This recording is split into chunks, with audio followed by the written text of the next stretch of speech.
พระเป็นเจ้าเฮาสั่งสอนไว้ว่า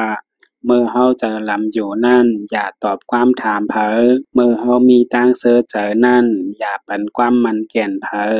เมื่อเฮามีตังเสื้อเจออยู่นั่นอย่าปันความมันเผอไว้ลาเมื่อเฮามีลองสุขเจออยู่นั่นอย่าแนบแทบตัดเจอลองเลยก็อย่าต่อซ่าอ่ำอ่อนดีจางปันขี่วายเดินบ่อ่ำเคอเฮอนาเฮิรนลู่อย่าเรียนจู้เล่นเมน้อยต่อซ่านั่นเฮ็ดให้เฮาสาเจอลองเลยก็อ่ำเย้าย้อนต่อซ่าวายเดินมาต่อซ่านั่นจางหมอเป็นไผหุบไม้โตเฮาขึ้นก่อน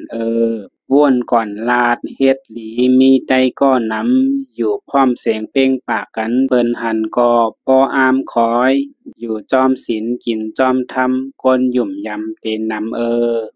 ผ้าแผ่นยอกในเอาซักร้อยตั้งจางเหมอไหลใจก้นยอกในอ่ำจางเฮ็ดหือเฮามันเหมอไหล